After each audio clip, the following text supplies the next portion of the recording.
Alexandre de Beclerc ou l'Infoservice. Dans cette vidéo, on va voir comment manipuler les bases de données par l'interface graphique, mais également par le PowerShell. Donc on va créer une base de données, la déplacer, et puis modifier quelques paramètres, comme les limites par exemple.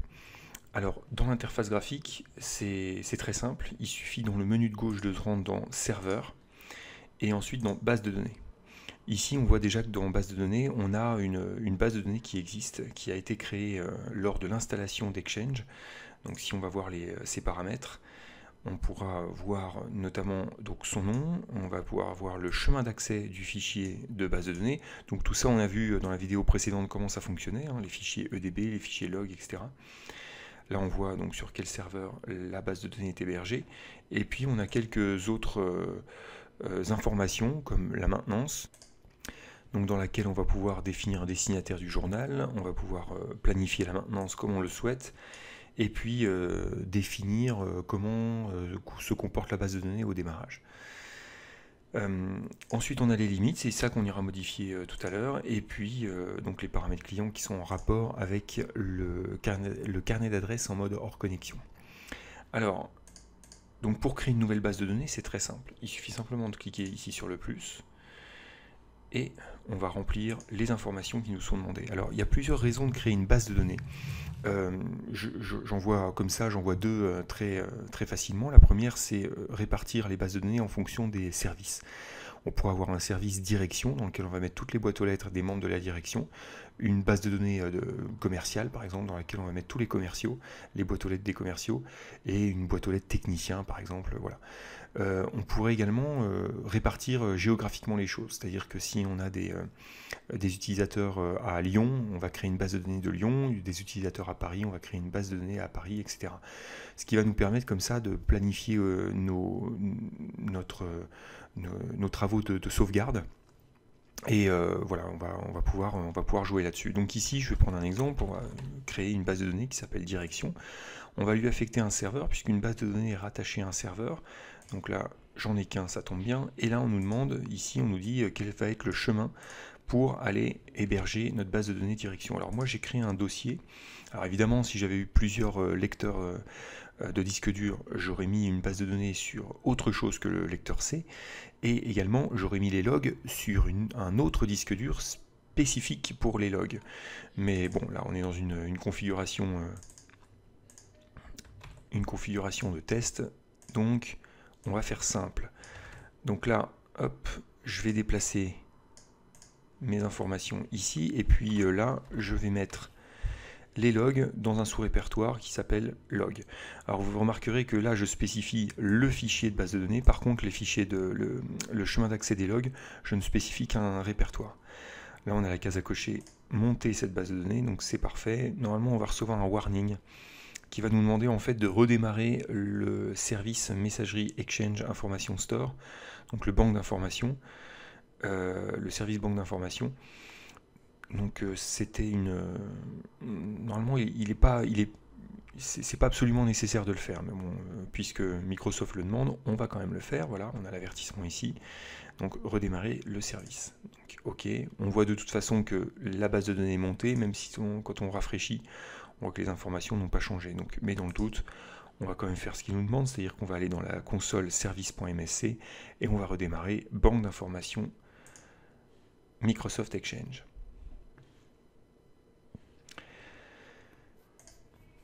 Voilà, donc nous avons créé notre base de données avec l'interface graphique. On va faire maintenant la même chose avec PowerShell. Donc cette fois, j'ai créé ici, alors on voit d'ailleurs dans direction, on voit notre fichier EDB qui a été créé et les fichiers de log qui ont été créés également et qui vont être, ce répertoire va être utilisé. J'ai créé donc Compta qui va accueillir une nouvelle base de données qui va s'appeler donc Compta. Alors, donc on va renseigner les éléments. Alors pour faire ça, on a la doc Microsoft. Comme à chaque fois, je vous redirige sur le site internet de Microsoft. On voit ici qu'on a une commande qui s'appelle New Mailbox Database, qui permet de créer une base de données de mailbox. Donc on voit ici tous les attributs qu'on peut passer à cette commande, New Mailbox Database. Donc nous, ce qui va nous intéresser, c'est serveur.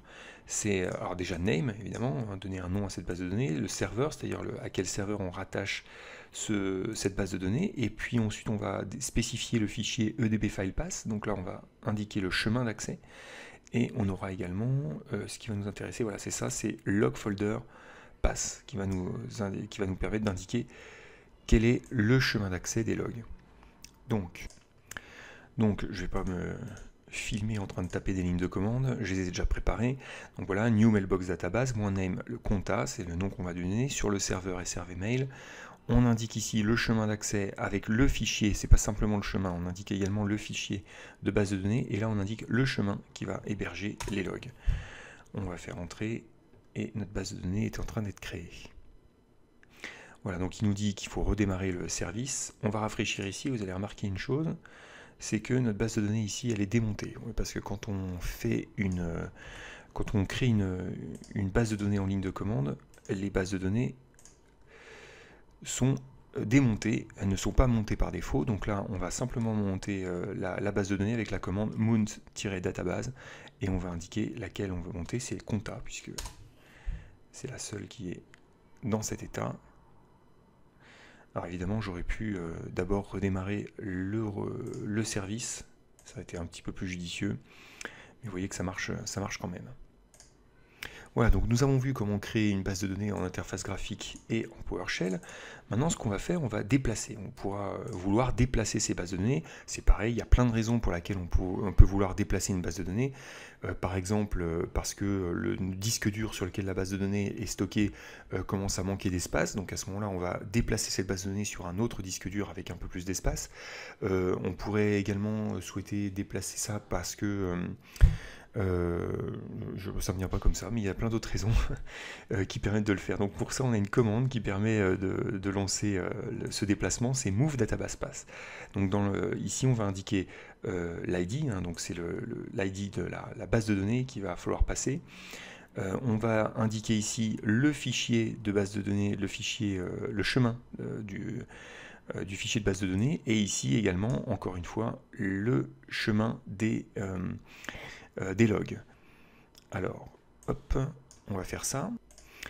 Alors avant ça, il y a une petite chose qui aurait été sympa de faire avant le déplacement, c'est d'en savoir un petit peu plus sur la mailbox. Donc pour ça, on a une commande qui s'appelle get mailbox database, qui nous permet d'avoir les informations sur la base de données. Donc pour ça, on va la lancer, hein, par exemple. Hop, on peut faire ici un get-mailbox database. Oula. Hop. Voilà, qui va nous indiquer ici l'ensemble des informations. Et si on voulait avoir plus d'infos, évidemment, hop, on peut faire un format list. Donc là, j'ai tout récupéré, hein, évidemment. On a vraiment tous les éléments. On pourrait filtrer sur un serveur, sur une identité en particulier, etc. Donc voilà, c'était simplement pour que vous sachiez qu'on peut récupérer des informations par PowerShell. Donc maintenant, ce qu'on va faire, je vais déplacer ma base de données. Alors, on va imaginer en fait que je déplace la base de données, donc conta, donc move database path -identity conta, donc c'est la base de données de conta que je veux déplacer, et je vais la déplacer dans un nouveau répertoire qui s'appelle new mailbox, qui n'existe pas encore d'ailleurs, je peux le montrer ici. Donc il n'y a pas encore de répertoire qui s'appelle new mailbox. Et donc new mailbox, conta.edb, et c'est pareil, je vais déplacer également les logs dans ce même répertoire. Et c'est parti. Donc il nous dit évidemment que on va déplacer la conta. Êtes-vous sûr, oui ou non? Donc là on va répondre oui. Et ensuite, il nous dit que pour effectuer ce déplacement, bah forcément la base de données doit être démontée, ce qui veut dire que les utilisateurs ne peuvent plus accéder à la base de données. On est prévenu, on tape oui et c'est parti. Voilà, la base de données a été déplacée, on voit un répertoire ici qui vient d'être créé, New Mailbox, et quand on va à l'intérieur, on va retrouver donc conta, le conta.edb et les journaux de log qui ont été déplacés. Voilà, donc pour le déplacement de la base de données, maintenant on peut regarder la configuration de la base de données. Donc par exemple ici je vais modifier les limites. Donc pour modifier les limites c'est très simple par l'interface graphique. Ici on peut spécifier donc la limite avant d'émettre un avertissement. Donc quand la boîte aux lettres de l'utilisateur, donc des utilisateurs qui font partie de la base de données direction, quand leur boîte aux lettres atteindra la taille de par exemple allez, 4,8 gigaoctets, les utilisateurs recevront un avertissement. Ensuite, on leur interdira l'envoi. C'est une virgule, c'est pas un point. Ensuite, on leur interdira l'envoi quand la base de données aura atteint les 5 gigas. Et ensuite, on leur interdira l'envoi et la réception des messages quand la base de données aura atteint les 5,1 gigaoctets. On va enregistrer. Et voilà, les paramètres donc sont pris en compte. Pour faire exactement la même chose sur en PowerShell, déjà on va regarder un petit peu comment sont configurées les bases de données. Donc pour ça, alors attendez, excusez-moi, je vais juste faire un CLS afin d'effacer, voilà, que ce soit un petit peu plus clair. Donc là on va faire un get mailbox database moins serveur, donc on va indiquer le serveur sur lequel on est, et là on va aller formater ça de sorte d'avoir le nom et les informations issue warning quota, prohibit send quota et prohibit send receive quota. Voilà, on va aller chercher ces informations-là. Donc sur la base de données de direction, on vient de les modifier, donc on retrouve les données. Ça, c'est la mailbox par défaut. Donc là, on n'a rien changé. Et ici, la compta a récupéré les éléments par défaut. Donc c'est ça qu'on va aller modifier sur la compta. Donc pour ça, je lance une commande set mailbox database. Donc sur la base de données compta, le paramètre issue warning quota, je vais le passer à 50 gigaoctets. Donc là, on se fait un petit peu plaisir. Donc c'est-à-dire qu'on va émettre un warning à 50 gigaoctets, on va interdire l'envoi à 58 gigaoctets, et ensuite on va interdire l'envoi et la réception à 60 gigaoctets. Voilà, c'est parti, et les informations sont déjà prises en compte. Si je fais un get pour avoir les informations, on voit ici que ça a bien été pris en compte. Donc voilà, dans cette vidéo, on a vu qu'on pouvait administrer les bases de données Exchange à travers l'interface graphique, mais également à travers PowerShell. Donc on a créé, déplacé, et on a également modifié des paramètres. Si vous souhaitiez supprimer des éléments, par exemple sur compta, je veux supprimer la base de données, c'est très simple, je fais supprimer, j'ai un avertissement, j'indique que oui, je veux supprimer. On a quand même un avertissement à la fin qui nous indique qu'il faut modifier, il faut supprimer à la main les fichiers de base de données. On va le confirmer, effectivement, j'ai bien dans New Mailbox, compta, j'ai toujours mon fichier de compta et j'ai toujours mes fichiers de log. La commande existe également sous PowerShell. Voilà, donc dans cette vidéo, on a vu un petit peu comment manipuler les bases de données, les déplacer et les configurer. Donc voilà, dans la vidéo, nous allons continuer avec dans la vidéo suivante, nous allons faire un bref aperçu sur les différents types de destinataires. Je vous remercie.